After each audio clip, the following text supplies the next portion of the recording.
What's going on, guys? It's Rahman, and the NBA is finally back, which also means the NBA Kicks is back. Yes! Yes! Yes! Yes! If you're new to the show, this is the series where I rank the top 10 best sneakers worn in the NBA from the past week. And since the boys got to the bubble in Orlando, the kick game has been absolutely out of control. So let's not waste any more of your time. These are the top 10 best sneakers during week 1 of the NBA restart.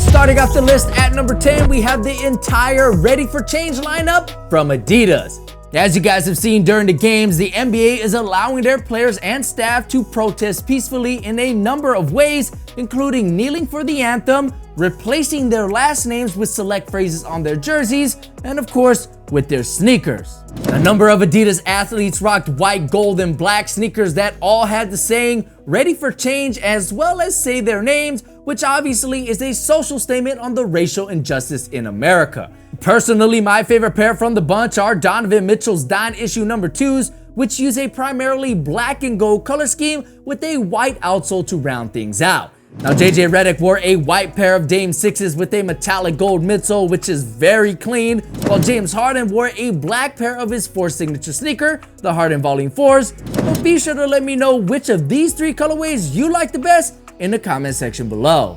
Next up at number 9, we have Bam Adebayo with a custom colorway of the Air Jordan 11. Now, Bam Adebayo is a regular on NBA Kicks, and he's shown us a number of Jordan 11 customs before, but this time in the bubble, Bam rocks an elephant print on the patent leather overlay, which is dressed in a gradient red to orange, which matches perfectly with his Heat uniform. While these are a little too loud for me personally, they're totally something that I could see Jordan Brand actually dropping, since it places the iconic elephant print pattern on the equally as iconic Jordan 11 silhouette, which again goes perfectly with the Heat's red, black, and yellow color scheme. So big ups to Cyrado for creating this custom. I'm sure we'll hear more from him as the NBA continues in Orlando, but for now, both he and Bam land at number 9 on this week's list.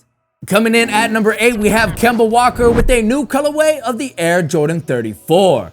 Now, Kemba was spotted wearing 2 versions of this graffiti-inspired colorway, one in black and one in gray, but both use a very playful graphic on the overlays, which give this colorway a much-needed splash of color, as well as an urban look, which I'm personally a huge fan of. Now, I'm not really too sure what logo Jordan Brand went with on the tongue here, but if I had to pick between the gray or the black colorway, I'm gonna go with the black, since I think the black upper allows that graffiti graphic to pop just a little bit more, but honestly, I'd be happy if Jordan Brand dropped either one of these. Next up at number 7, we have LeBron James with an alternate colorway of the Nike LeBron 17. During his game against the Clippers, LBJ rocked an alternate colorway of the Command 417s, which replaced the white BattleNet 2.0 upper from the originals with a bright yellow upper as well as crimson laces, which I think give an overall much louder look that suits the multicolor overlays a lot better. It kind of gives me a Fruity Pebbles type of vibe with the multiple colors, and I'm also loving how the translucent outsole allows those colors in the zoom and the air units to come through. So overall, these are just a much more interesting version of the Command 417s that Nike gave us a few months back, but LeBron didn't really seem to dig them as much as I did, as he switched to the lows during halftime after having a rough first half. I think it's safe to say that he made the right choice though, since he hit the game-winning shot as well as defended Kawhi Leonard and Paul George on the final possession of the game. So, LBJ, the lows, they're working. Next up at number 6, we have Donovan Mitchell with the debut of the Adidas D.O.N issue number 2. Now, usually on NBA Kicks, if you debut a brand new signature sneaker, I give you the number 1 spot, but since these aren't the only debut signature sneaker on this week's list, they dropped all the way down to number 6. But that doesn't mean I'm not interested in the sequel, because the first D.O.N issues were one of my favorite sneakers from last season, and they were priced very competitively as well, and they also dropped in some amazing colorways, which made them a must cop for anybody interested. Well, this multicolored colorway of the sequel isn't anything special, and I would much rather have seen Mitchell rock the rumored Venom colorway on the court instead. The D.O.N issue number 2 still has some interesting things going on with them, including a heightened collar as well as new materials. Now, as I mentioned before, Mitchell also wore the Ready for Change colorway alongside his fellow Adidas athletes, as well as another orange colorway and a few pairs from the Crayola pack, which uses a monochromatic design, as well as a Crayola-inspired outsole, which is pretty cool, but from what we've seen so far, the twos look like they aren't living up to the amazing colorways that the ones had to offer. But for real, Adidas, where are those Venoms at? Alright, so before we get to our top 5 sneakers of the week, let's take a look at some of the sneakers that didn't crack the top 10 list but are still some honorable mentions.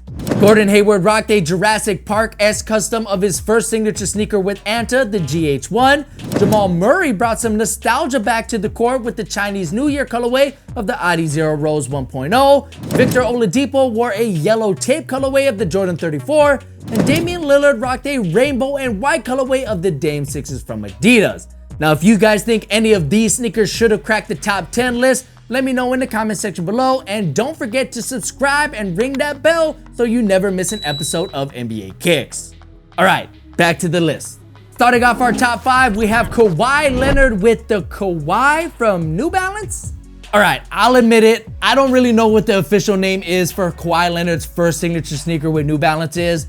I thought it was the Omnises, but apparently those are just a flagship model that New Balance had Kawhi wear before they created these, which are officially the first signature sneaker for Kawhi Leonard. So I'm just gonna call them the Kawhis. Or maybe we should call them the Fun Guys. I mean, that would be a good name, right? The Fun Guy Ones? Sounds pretty good. Call me New Balance. I got ideas. Now, we did see Kawhi debut these during All-Star Weekend as well as throughout the regular season, but in the bubble, New Balance turns it up a bit by hooking Kawhi up with a number of colorways, but my personal favorite has to be these South Beach looking ones. Surprisingly, this silhouette is a bit busy for a New Balance model, especially for a guy like Kawhi, but this blue and pinkish colorway really suits the silhouette well, with black hits to round things out, as well as a layered design for the graphic on the midfoot, which is something that's different from the other colorways, and that's why I picked them for the number 5 spot. Oh, and in case you didn't know, the Omnises were a killer on the court performance-wise, so New Balance has a lot to live up to with the Kawhi, so I can't wait to see how they perform on the court. Next up at number 4, we have Giannis Antetokounmpo with the debut of the Nike Zoom Freak 2. So in case you missed it, my initial review of the Freak 2 is up on the channel right now, and for the most part, they're exactly what I expected. However, this outsole really surprised me. So if you want to know more about that, I'll leave the link below. However, not only did Giannis debut the Freak 2s for the first time in the bubble, but he also rocked this white cement colorway, which in my opinion is the cleanest colorway of the 4 that Nike officially unveiled a few weeks back. The only thing I would really change about these are the light purple hits on the midsole. I know a few of you guys actually prefer those purple hits, but for me, I would have just kept the white, red, gray, and black color scheme, but I will admit that the purple give these a unique look that we don't see very often. Now, Giannis did rock this green and orange undefeated S colorway as well, but again, I think the white cements are the best colorway of the Freak 2s to date, and if you're interested in picking up the Freak 2s in this white cement colorway, they're set to drop on October 1st for $120, so be sure you subscribe to the channel for a performance review of the Freak 2s coming in a few weeks. It's gonna have to be an outdoor review though, because the gyms have not opened in my area, but I know a lot of you guys are excited about that. Next up at number 3, we have Anthony Davis with a new colorway of the Kobe 5 PROTRO. Now, there have been a ton of new Kobe 5 colorways in the bubble. Shake Milton wore this clean red colorway, Kyle Korver wore a really clean Bucks colorway, DeMar DeRozan wore a sick gray and pink colorway, and Buddy Hield wore an incredible remix Chaos colorway, but this colorway that AD wore during his scrimmage against the Magic is absolutely out of control. These use the classic Laker purple and gold color scheme alongside multiple shades of white and gray, which give these 5s an elegant look that I absolutely adore.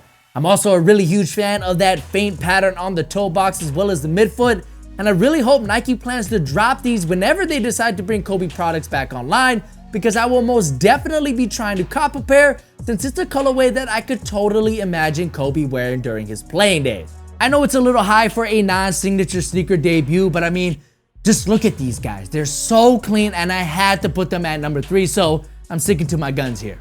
Coming in as our runner-up, we have Rui Hachimura with this PE of the Air Jordan 34.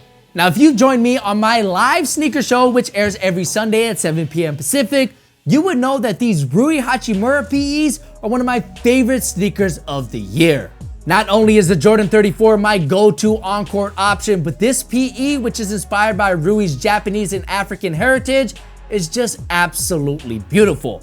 The right side of the shoe is inspired by Rui's Japanese side with traditional artwork in a stunning blue and pink color scheme, while the right side takes a more vibrant approach with traditional African patterns and an array of intense colors. Despite these being a player-exclusive colorway, which usually means no retail drop, Jordan Brand did make these available in Japan only, which made me very sad because, like I said, I think these are the best PEs that we've seen all season long. So I'm still really tempted to cop, but is it really a good idea to drop over retail for these? What do you guys think? Finally, at number 1, we have LeBron James with the debut of the Nike LeBron 18. All right, so LeBron didn't wear his upcoming 18 signature model on the court in a game, but he did wear them during warmups, and that's enough to qualify for this list, especially when the 18s look like a complete banger performance-wise. Not only do the 18s look more like a successor to the 16s, which are my favorite LeBrons of all time, but according to Nike, the cushioning system is going to be absolutely insane. The 18s use a full-length Zoom Air unit underfoot, while the heel still uses Max Air, which creates a two-tone setup that provides speed and agility in the front with power and strength in the back. All that sounds good and well, but honestly, Nike, all you had to say was full-length Zoom and you got my money. The upper also looks like it'll use a new version of Battle Knit, which should be very comfortable on feet. And Nike also seems to beef up the support system on the 18s with an external heel cup that not only adds to the shoe performance-wise, but visually as well, as I think the 18s look very nice aesthetically. I'm not really too sure how I feel about this mint and red colorway with the tassel hanging off the side, but this black and white colorway is looking pretty clean, and it gets me very excited for the LeBron 18's release, which according to Nike will be in September. At the end of the day, out of all the sneakers on this week's list, the LeBron 18s are easily the shoe that I would cop first, and that's why they took the #1 spot as the best sneaker in the NBA during week 1 of the 2019-20 restart. Feel free to remix my top 10 list and put your personal rankings in the comment section below. And if you haven't already, click my logo to subscribe to the channel for more episodes of NBA Kicks, which drops every single week. I'm actually gonna go watch some NBA basketball right now, which feels really good to say. I hope you guys are enjoying the games. Again, my name's Jaren. It's been great having you. I'll catch you guys in the next one. Peace.